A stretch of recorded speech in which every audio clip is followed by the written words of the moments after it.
fale nessa ocasião e não o homem. Hoje vamos estudar um tema importante sobre o selamento e pedimos que o Senhor ajude-nos a entender o que está escrito. Em nome de Jesus. Amém. Muito bem, queridos amigos, irmãos, obrigado por sua presença aqui, Eu estou percebendo que os nossos cultos de quarta-feira, nossos momentos de oração têm sido muito bons. Quem já participou conosco aqui das reuniões de oração dos cultos de quarta-feira? Levanta a mão que eu quero ver. Tem sido uma bênção, viu? Esteja aqui com a gente.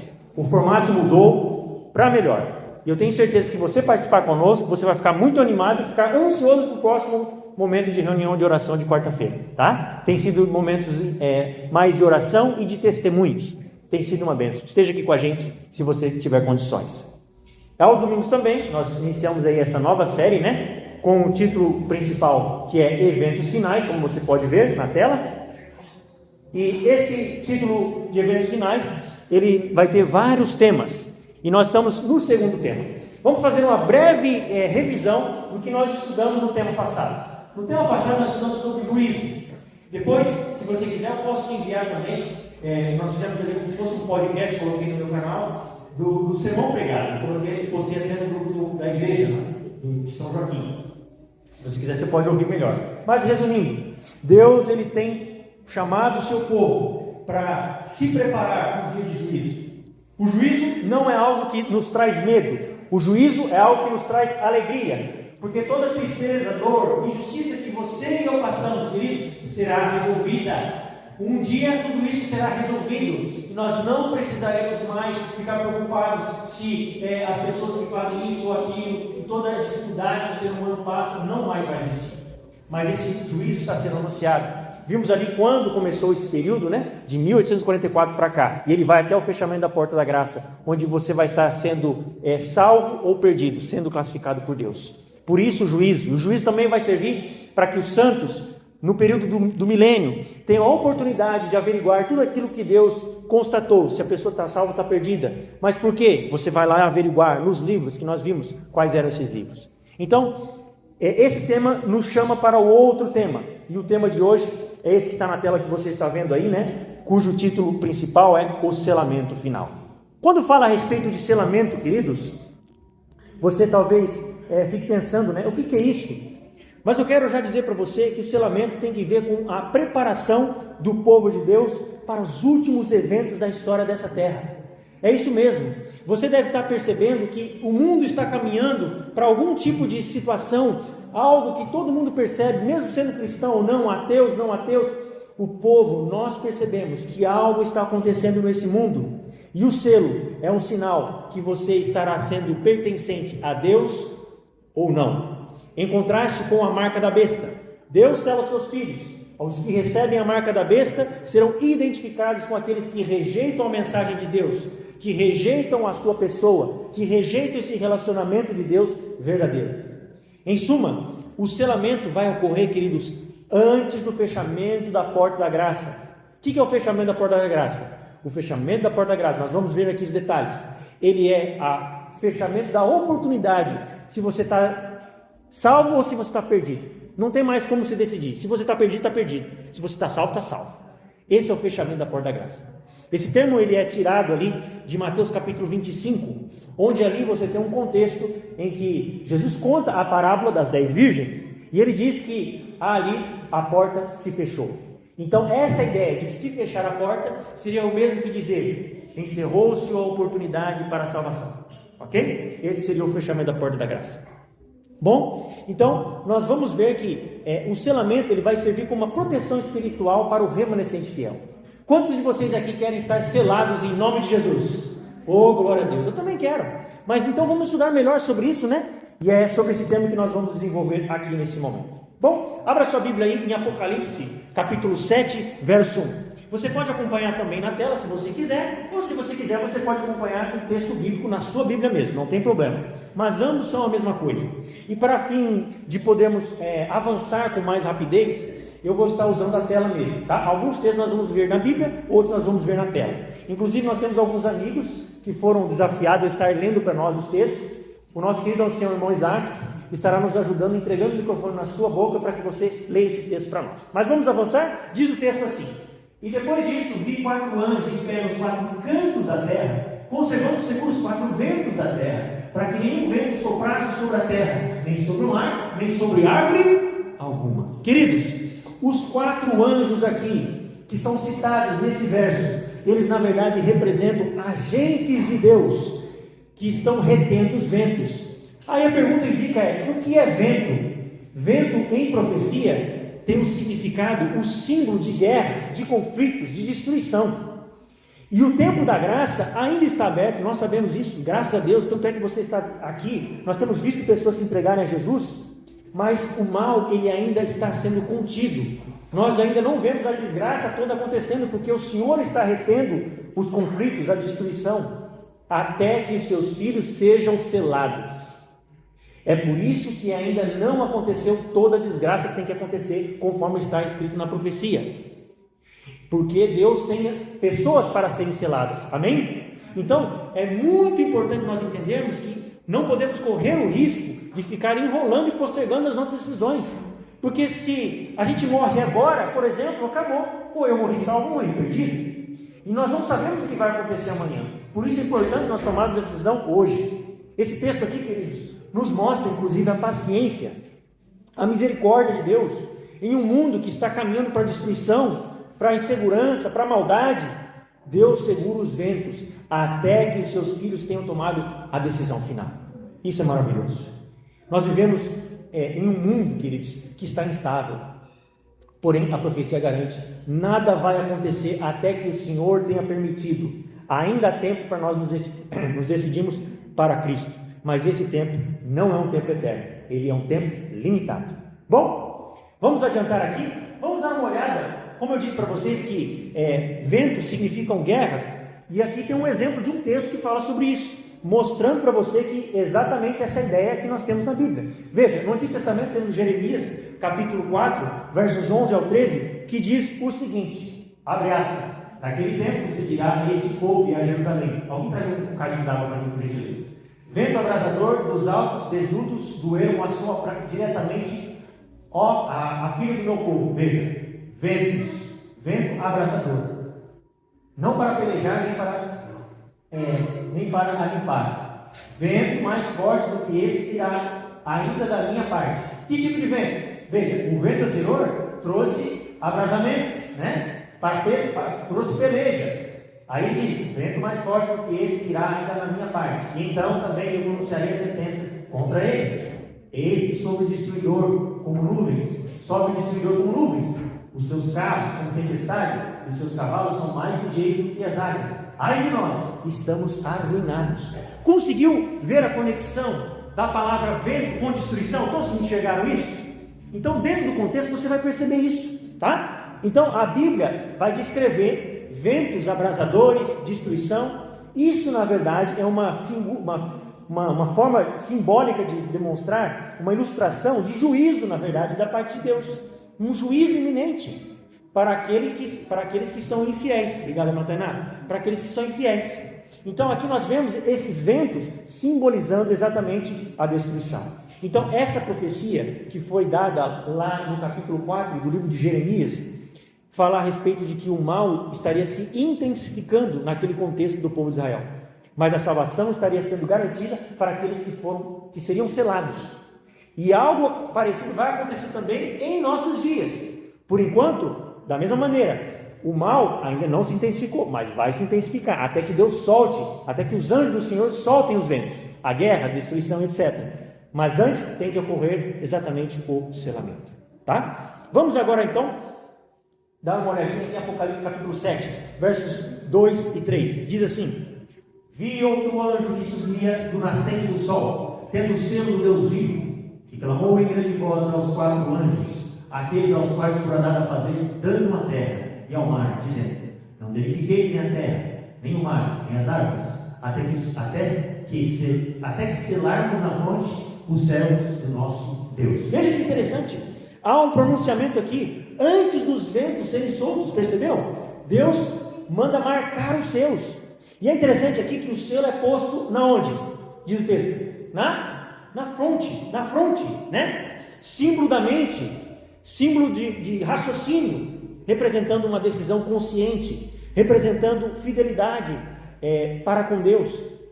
Há uma profeta chamada Ellen G. White, ela foi uma escritora muito conhecida também, entre uma das 100 pessoas mais renomadas nos Estados Unidos. Ela ganhou esse prêmio, inclusive, ela já é falecida, lógico, né? Em um livro que ela escreveu, chamado Eventos Finais, na página 191, ela escreveu o seguinte: o selo de Deus nunca será colocado na testa de homens ou mulheres de coração impuro.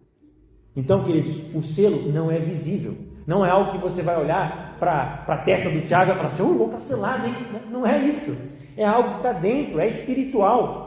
Ele vai distinguir aqueles que pertencem a Cristo e aqueles que não pertencem. Ele vai distinguir, ele vai deixar claro de que há uma obediência e há fidelidade naqueles que receberam o selo do Senhor. E hoje, querido, é o tempo de nós decidirmos de qual lado nós vamos estar. Qual é o lado que você tem decidido estar diariamente? Apocalipse 7, verso 4, diz assim: então ouvi o número dos que foram selados, que era de 144 mil, de todas as tribos dos filhos de Israel. Esse é o texto. E aqui fala a respeito desse número, né? 144 mil. Vamos fazer aqui uma breve pesquisa? Lógico, não tem problema se você errar ou não tem problema, é só para a gente seguir a fé. Então não tem como você escapar. Ou você vai ter que falar que é 144 mil, na sua opinião, você acha que é literal? Ou na sua opinião é um número simbólico? Ou você não sabe? Vamos fazer essa pergunta. Quantos acham que o número é literal? Levanta sua mão direita. Uns dois, só dois. Quantos acham que o número é simbólico? Levanta sua mão direita. Um bom tanto. Quantos não acham nada? Um ou dois ali, talvez. Sabe, queridos? Isso é legal, tá? Então, nós vamos trabalhar essa ideia agora, nesse momento. Veja, o número 144 mil, ele representa o povo de Deus no tempo do fim. Isso é claro devido ao contexto, tá? Aqueles que vão, inclusive, o contexto diz que esses 144 mil são aqueles que vão passar por uma grande tribulação e eles, inclusive, estarão prontos para ver Jesus voltar. E é interessante que os 144 mil não são um número literal, tá? Mas é um número simbólico, representando a totalidade do povo de Deus que vai ser selado. E é interessante que os 144 mil simbolizam o remanescente que vai ser purificado, selado, permanecendo fiel até a crise final. E aqui nós vamos dar uma olhadinha em alguns pontos importantes. Já vou mostrar melhor essa tabela. Já vou deixar a tabela aqui. Mas nós temos aqui Apocalipse capítulo 7, versos 5 ao 8. Eu não sei se eu cheguei a deixar esse texto com alguém, eu acho que não, né?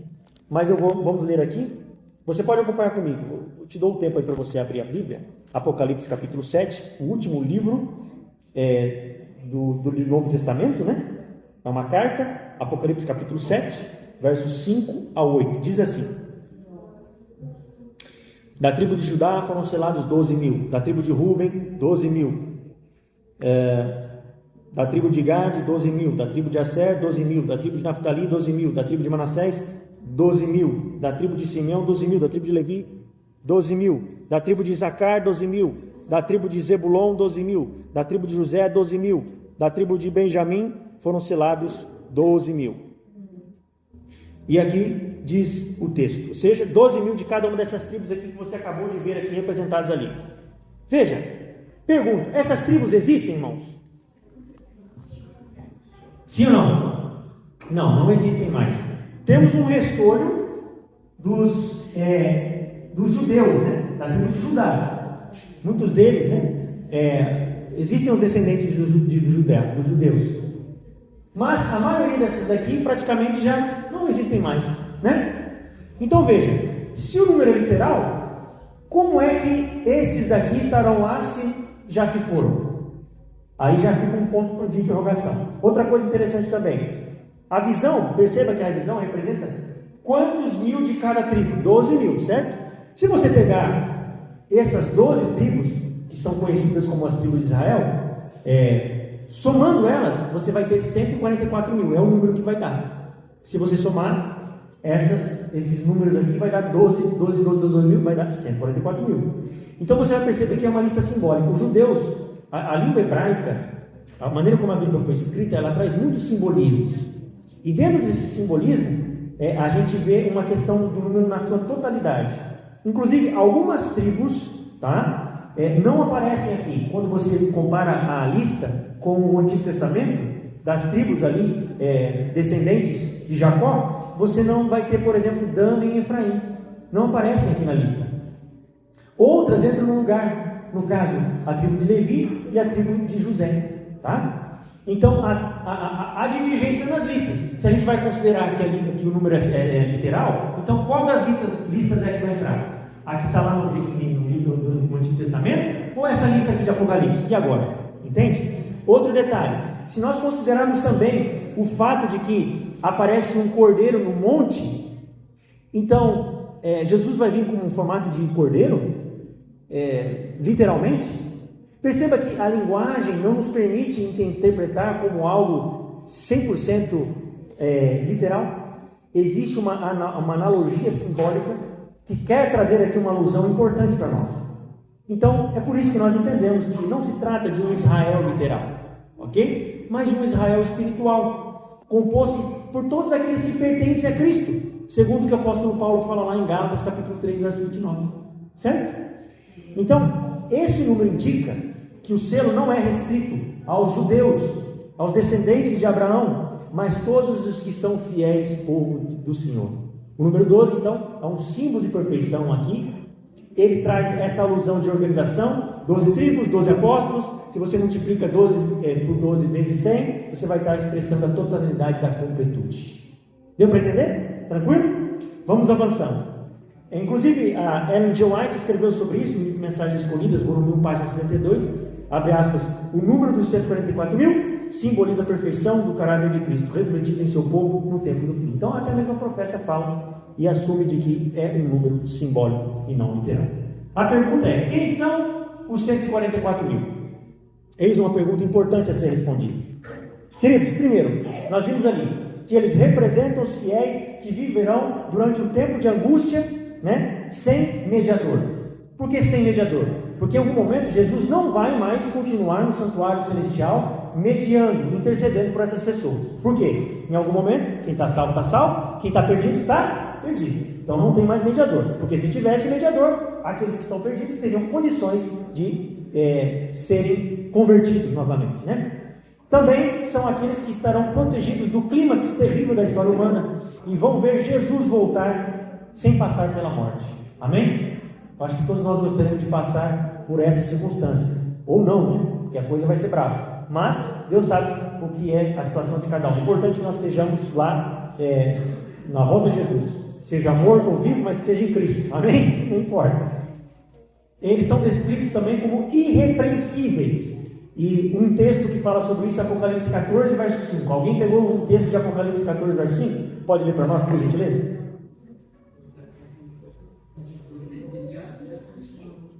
Só os 5, senhor. Alguém ficou com 14,5 aí? Apocalipse 14,5. Os que forem ler, já deixa no gatilho aí o texto, tá?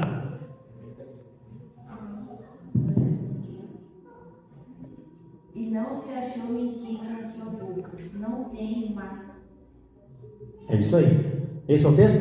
Não se achou mentira na sua boca, nem tem mácula. Ou seja, são irrepreensíveis. Os 144 têm essa característica, porque refletem quem? O caráter de Jesus, em sua plenitude.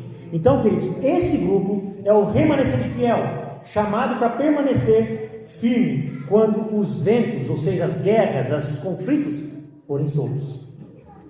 Características de um selo, o selo ele traz dois pontos. Primeiro, proteção e propriedade. É interessante que na antiguidade os selos eles eram utilizados para você selar uma carta. Geralmente essa carta era enviada por uma autoridade ou por uma pessoa comum. Mas os selos eles eram colocados para que a carta, se fosse violada, saberíamos que ela foi violada e logo a mensagem ela foi de alguma maneira aberta antes do seu remetente. E esses selos também eles eram usados para autenticar os documentos, indicando ali, queridos, uma propriedade, uma garantia de que a mensagem seria dada com segurança. Aplicando espiritualmente esse mesmo conceito, o selo de Deus, ele possui pelo menos duas funções, que são essas: proteção e propriedade. Falando de proteção, Deus guarda os seus no tempo de angústia. Isso está escrito em Apocalipse 9:4. E alguém está com o texto de Apocalipse 9:4. Lê para nós aí. É aqui a nossa amiga aqui, ó. Ela vai ler para nós. Apocalipse 9:4.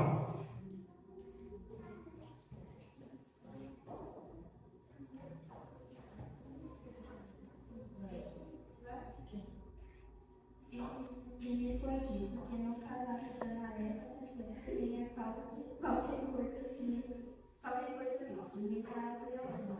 Então, somente as pessoas que têm o selo de Deus na testa. Então veja, aqui o texto diz que nesse tempo de angústia, o dano seria dado a quase tudo, menos aqueles que têm o selo de Deus, correto? Então os que recebem o selo de Deus receberão o que, queridos? Proteção, ok? Vemos também que o selo, ele traz uma propriedade, ou seja, ele vem da origem de alguém, no caso de Deus, certo? E o selo vai indicar a quem aquele selo pertence. 2 Timóteo 2,19 fala sobre isso. Alguém ficou com 2 Timóteo 2,19?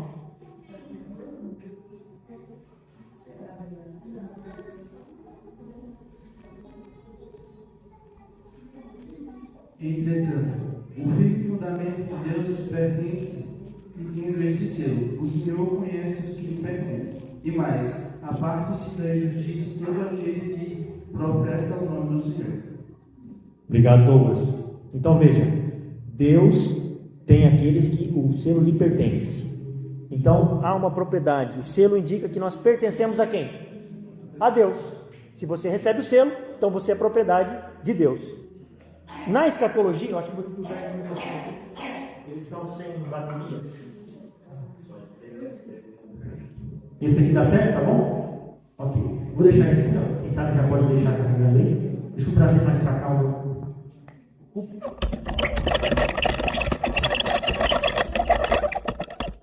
Maravilha. Continuamos aqui, queridos. Então, na escatologia, o que é escatologia? É o estudo dos últimos eventos que se remetem ao tempo do fim. Isso é escatologia, tá?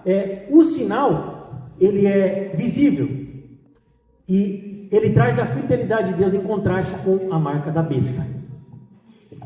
De certa maneira, então, segundo Ezequiel capítulo 9, versos 4 ao 6, abre a sua Bíblia aí se você quiser acompanhar. Ezequiel capítulo 9, versos 4 ao 6. Cadê o negócio que estava aqui? Sumiu. Ah, tá aqui. Fechou. Você pode acompanhar comigo aqui. Diz assim, ó.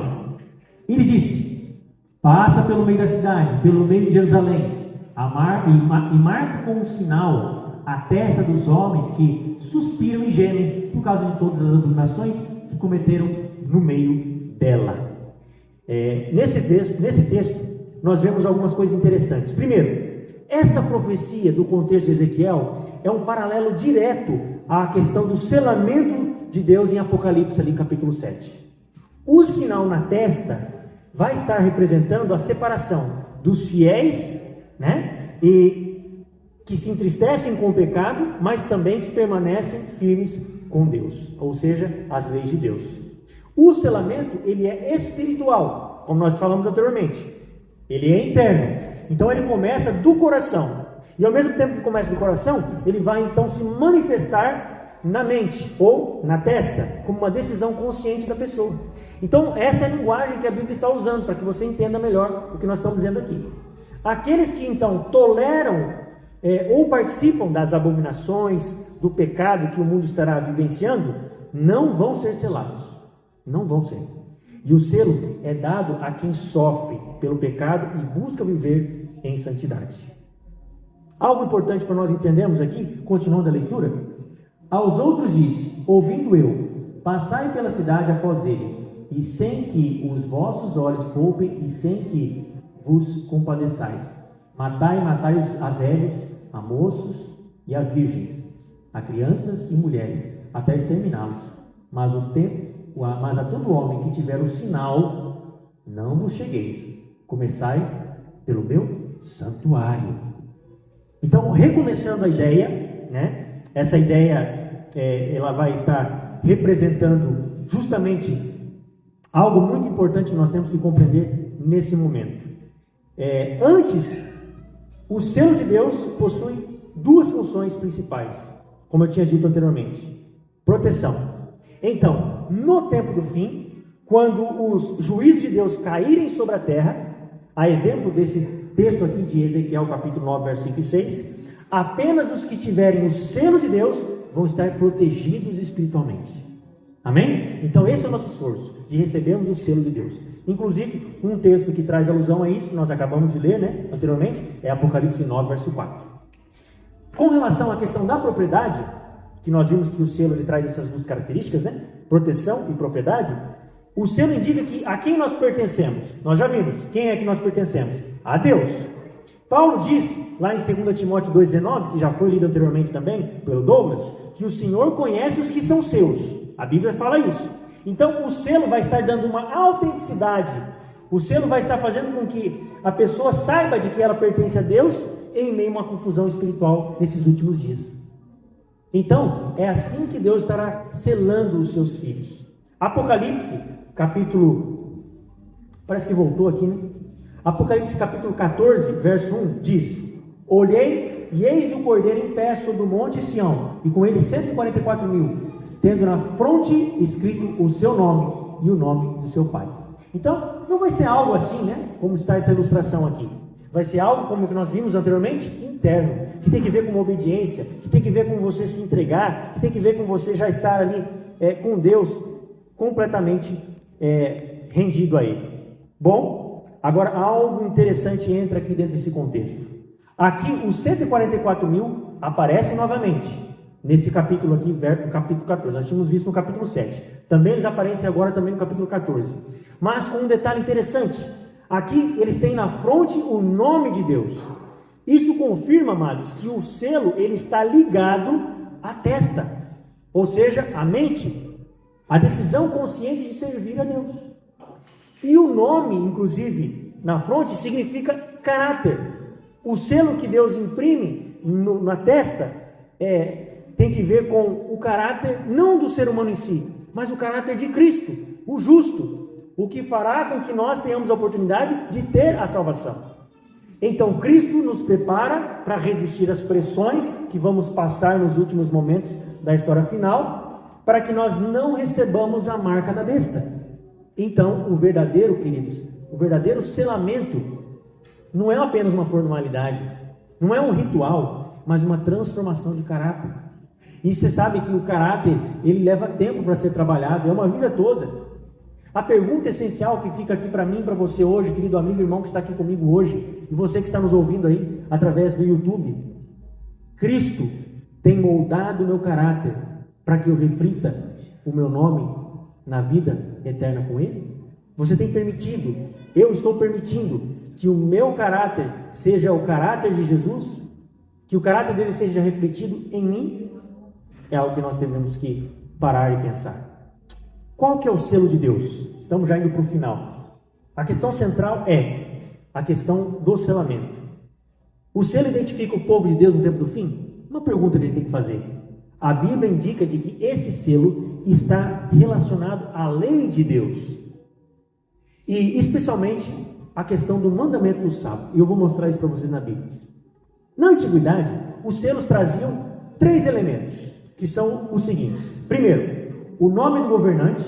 Todo rei ou imperador tinha ali um selo, e esse selo ele utilizava quando estava ali uma cera quente para colocar e selar a carta. Ali naquele selo tinha o nome do governante, o cargo ao qual ele pertencia e a jurisdição, o domínio do território dele.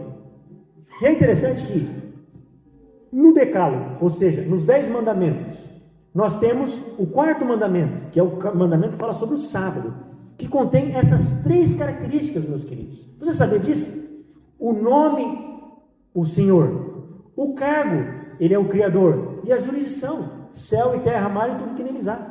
Se você ler ali, Êxodo capítulo 20, abra sua Bíblia, você vai ver aí, dos versos 11 em diante, o texto é o único que traz nome, cargo e jurisdição de Deus, como um selo. Então, o sábado é um mandamento que vai estar dando autenticidade e autoridade de Deus, como Ele sendo o único, que é o nosso Criador, e que no tempo do fim vai ser uma ponta de prova entre a lealdade daqueles que serão selados ou daqueles que receberão o sistema ou a marca da besta. E por favor, eu não quero assustar você aqui com essa informação, né? Puxa vida, já no segundo dia, falando a respeito do selo, falando a respeito do salo. Calma, fica tranquilo. Nós estamos apresentando o que a Bíblia fala. E essa mensagem sobre o sábado é uma mensagem de libertação. Ela nos traz alegria, porque é um dia que você pode parar para estar com a sua família, estar com as pessoas que você ama e estar mais próximo do Senhor. Hoje as pessoas estão tão estressadas, porque talvez não estão vivendo o conselho de Deus sobre esse dia. Mas vamos falar mais um pouquinho a respeito disso, né? A palavra de Deus diz lá em Êxodo capítulo 8, vamos dar uma lida para você entender melhor, capítulo 20, capítulo 20, versos 8 em diante. Lembra-te do dia do sábado para o santificar. 6 dias trabalharás e farás toda a tua obra, mas o 7º dia é o sábado de quem? Aqui nós temos o nome do Senhor, é o nome. Veja que interessante, continuemos. Senhor teu Deus, não farás nenhum trabalho, nem tu, nem teu filho, nem tua filha, nem teu servo, nem tua serva, nem teu animal, nem teu furateiro das tuas portas para dentro. E o texto ele continua dizendo, vou abrir aqui na minha Bíblia. Ah não, a continuação está aqui, esqueci. Porque em 6 dias fez o Senhor. Ora, aqui é um verbo, certo? Dando a autoridade ao Senhor que ele fez. Se o Senhor fez, ele é o quê? É o Criador. Então está aqui o cargo dele. Ele é o Criador. E é interessante que após o cargo, nós temos aqui a jurisdição. Ele fez o quê? Céus, a terra, o mar e tudo que neles há. E o 7º dia descansou, por isso o Senhor abençoou, o dia de sábado santificou. Então veja, dentro do 4º mandamento nós temos todas as características de um selo. Interessante isso, né? Você pode fazer a mesma coisa que a gente acabou de fazer com os outros mandamentos. Nenhum deles vai apresentar as 3 características juntas. Você vai ter às vezes o nome de Deus, você não vai ter a citação de que Ele é o Criador e tampouco a jurisdição. Somente nesse texto você tem essas 3 características. Então, queridos, o mandamento do sábado, ele aparece como um sinal claro da relação entre Deus e o seu povo. Não é apenas um dia de descanso, mas um lembrete semanal a respeito da criação, a respeito da redenção, que foi feito para o ser humano, não foi feito para o povo judeu, porque o sábado ele foi dado lá no Éden, antes do pecado.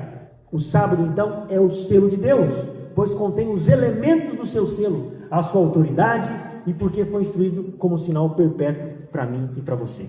Inclusive, Ezequiel, capítulo 20, esse texto aqui eu faço questão de abrir com você. Abre comigo aí, vai no Antigo Testamento ali, por gentileza. Abre a palavra de Deus no livro de Ezequiel, profeta Ezequiel. Ezequiel está um pouquinho antes de Daniel, é imediatamente o livro antes de Daniel.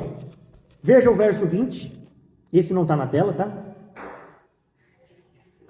Ezequiel, capítulo 20, perdão. Vamos ver o verso 11 primeiro. Diz assim: dei-lhes os meus estatutos e lhe fiz conhecer os meus juízos, os quais cumpriu-os, o homem viverá por eles. Agora o verso 12: também lhes dei os meus sábados, para servirem de sinal entre mim e eles, para que soubessem que eu sou o Senhor que os santifica. Agora o verso 20: santificai os meus sábados, pois servirão de sinal entre mim e vós, para que saibais que eu sou o Senhor vosso Deus. Olha que convite maravilhoso. Queridos, essa é uma verdade impressionante. Nós acabamos de ver aqui a respeito disso. Esse verso conclui que o 4º mandamento mostra o fundamento de Deus. A questão do sábado é a criação. Ali, o verso aponta para que Deus é o Criador, que Ele é o sustentador de todas as coisas. O sábado nada mais é então do que um memorial eterno que distingue o verdadeiro Deus de todos os falsos deuses que existem por aí. O selo de Deus é inseparável da adoração ao Criador. Então, amados, guardar o sábado é mais do que descansar. Guardar o sábado é declarar publicamente que você reconhece Deus como seu Criador. E a fidelidade ao sábado ainda não, mas um dia será de forma final o sinal de distinção no tempo do fim. Se você estará recebendo o sinal de Deus ou a marca da besta. Ezequiel capítulo 20, 12 e Ezequiel 20, 20, que nós acabamos de ler. Deus apresenta o sábado como um sinal de santificação. Ele não é apenas um memorial da criação, mas também da redenção. E o selo é um relacionamento íntimo entre Deus e seu povo. O que diz então Tiago capítulo 2, versos 10 e 11?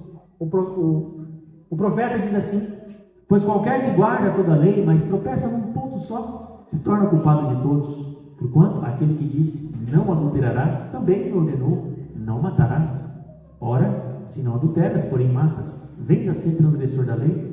Falai de tal maneira e de tal maneira procedei, como aqueles que hão de ser julgados pela lei da liberdade. E ele está falando aqui especificamente dos 10 mandamentos, do decálogo, né? Tiago ensina que a lei é uma unidade. Nós não podemos escolher quais mandamentos nós vamos guardar. Não tem como, por exemplo, você quebrar um e dizer que não está quebrando o restante. Na matemática de Deus, quebrar um é quebrar toda a autoridade da lei do Senhor. Não basta você ser fiel nos 9 mandamentos e talvez em um negligenciar. Exemplo, por exemplo, do sábado. No juízo, a lei é uma norma inteira. No juízo, o selo vai estar ligado justamente ao mandamento que hoje, infelizmente, tem sido mais atacado e que vai ser muito mais atacado ainda no tempo do fim, o 4º mandamento. Falando a respeito do selo entre Deus e a besta. No fim dos tempos, a humanidade, você e eu, vamos vivenciar uma divisão entre esses 2 grupos. Os que recebem o selo de Deus, em outras palavras, que são fiéis à sua lei, especialmente a questão do sábado. E você vai ter o outro grupo, os que receberam a marca da besta, os que são submissos ao sistema religioso apóstata e que estarão substituindo os mandamentos de Deus por tradições humanas. Esse é o ponto central do grande conflito. E a Bíblia nos mostra que tudo tem que ver com uma questão de adoração. E o sábado será um teste decisivo, pois se tornará visível a questão da lealdade a Deus, em contraste com a imposição da observância do domingo, que vai caracterizar, então, a marca da besta. Todos vão ter que decidir, eu e você, de que lado nós vamos estar. Não haverá meio termo, não haverá neutralidade. Precisaremos tomar uma decisão. E só vamos conseguir tomar uma decisão para o lado de Deus se estivermos firmes, cheios do Espírito, buscando Ele diariamente. Ou vamos receber o selo de Deus, ou vamos acatar, recebendo a marca da besta. Falando a respeito da marca da besta, Apocalipse capítulo 13, 16 e 17, versos 16 e 17 diz: a todos os pequenos e os grandes, os ricos e os pobres, os livres e os escravos, faz que lhe seja dada certa marca sobre a mão direita e sobre a fronte, para que ninguém possa comprar ou vender, senão aquele que tem a marca, o nome da besta ou o número do seu nome. Na crise final, haverá uma questão econômica em jogo. De alguma maneira, os que não acatarem a marca da besta, seja na mão ou na fronte, não poderão comprar nem vender, não poderão viver o dia a dia, não poderão, serão eximidos de poder utilizar aquilo que tem. Quem não escolher a marca da besta será privado de comprar e vender. Isso vai sufocar, dificultar, fazendo com que muitos acabem cedendo por aquela marca, acabem deixando o lado de Deus e indo para o lado do inimigo. E para isso, queridos, nós precisamos estar hoje firmes nos caminhos de Deus, porque se em pequenas coisas hoje você e eu estamos resvalando, provavelmente naquele momento em que a pressão será a ponto de morte, nós não teremos força para vencer. Por isso Deus está falando ao meu e ao seu coração. Esses domingos especiais são para nos chamar a atenção e para nos preparar para esse grande momento que nós estaremos vivendo lá no futuro. Falando a respeito daqueles que serão selados, a pessoa selada, que é o que você e eu queremos. Vocês todos levantaram a mão anteriormente. A pessoa selada está descrita ali em Apocalipse 14, verso 12. E ali diz que ali está a perseverança dos santos, os que guardam os mandamentos de Deus e têm o testemunho de Jesus. Então, os selados têm algumas características. Primeiro, eles amam e obedecem à lei de Deus. Segundo, eles têm fé viva em Cristo Jesus. E terceiro, eles refletem o caráter de Jesus. Então Deus tem um remanescente fiel. Apocalipse 12, 17 descreve esse remanescente, os que guardam os mandamentos de Deus e têm o testemunho de Jesus. O remanescente é o povo que, mesmo em meio à perseguição final, permanece ao lado de Cristo. É o grupo que está identificado com a igreja fiel e que mantém a verdade, proclamando as 3 mensagens angélicas, descritas ali em Apocalipse 14, versos 6 ao 12, que deve estar com alguém aí que eu não sei quem é.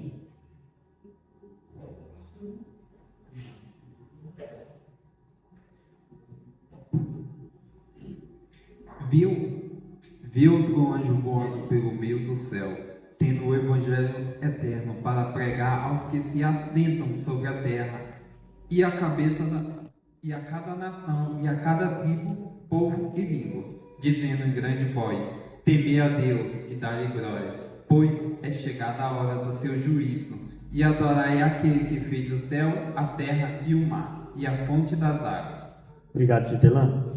Por acaso eu deixei alguém sem ler alguma coisa? Eu estou sentindo que eu acabei passando aqui sem querer. Por favor, poderia ler para nós o texto que ficou sobrando aí? Traz o microfone aqui para nossa amiga, por gentileza.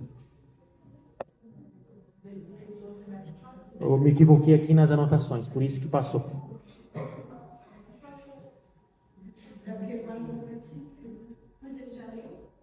Eu não sei se eu li ali. Qual era o texto? Pode ler para nós então. Lê de novo, para frisar. Isso, pode ler. Também lhes dei os meus sábados para que servirem de sinal entre mim e eles, para que soubessem que eu sou o Senhor que os santifica. Santificam os meus sábados, pois serviram de sinal entre mim e você, para que saibam que eu sou o Senhor, seu Deus. Amém. Queridos, o remanescente não é formado por perfeitos em si mesmos. O remanescente não é formado por quem não erra, mas por pecadores como eu e você. Transformados sim pela graça, selados sim para a eternidade em Cristo Jesus. Para que você e eu estejamos prontos para os eventos finais da história desse mundo, precisamos aprender agora a desfrutar desse selo que Deus nos dá semanalmente. Experimente, estude mais sobre esse assunto. Aqui meu objetivo é instigar em você a curiosidade. E duvide de tudo que eu falei. Duvide de tudo mesmo. Pegue você os textos, analise você cada detalhe, ponha Deus à prova e peça para Ele te mostrar se estamos falando ou não aquilo que é a vontade de Deus. O selo e o vento. 4 ventos rugem, prontos para soprar. No mar, na terra, a grande dor lançar. A profecia anuncia a destruição, mas anjos fortes seguram o furacão. É tempo de graça, a pausa do amor. O mal é contido, cessa o tremor. Um prazo de misericórdia nos foi dado, enquanto o povo fiel é selado. Não é na mão, mas na mente a inscrição. Sinal de lealdade e pura intenção. A prova da fé, o caráter de Cristo. Para ver Jesus é preciso estar listo. O sábado é o teste, a marca do Criador. O selo que garante a propriedade do Senhor. O tempo urge, a decisão está na fronte. Quem o selo de Deus te leve, que o selo de Deus te leve até o monte. Amém? Que Deus continue te ajudando, te abençoando, te conduzindo e te protegendo. Para que você e eu, um dia, sejamos selados pelo nosso Deus eterno, para a honra e glória do nome dele. Amém? Nós vamos cantar um louvor do novinário chamado Pode Cair do Mundo, número 216. Pode pôr aí, por gentileza. 216. Pode cair do mundo. Que você cante esse louvor, tomando suas decisões hoje. Tome as decisões em sua casa e diga: Senhor, pode cair o mundo, estou em paz, quero estar contigo.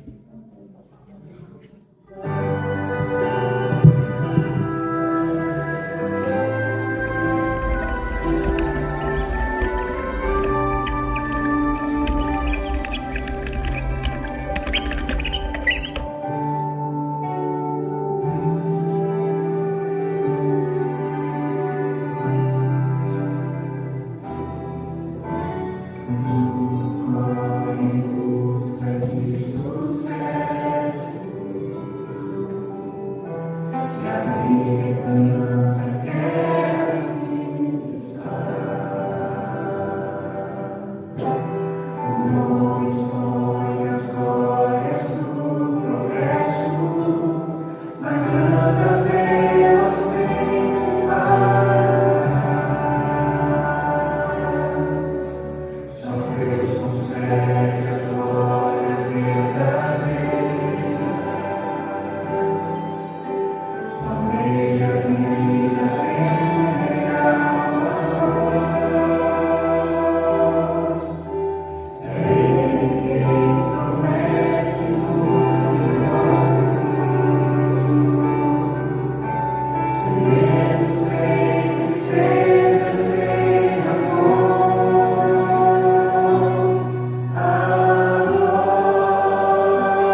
Todo-Poderoso, obrigado, ó Pai, porque o Senhor nos promete selar, nos proteger, cuidar de cada um de nós, se formos fiéis a Ti.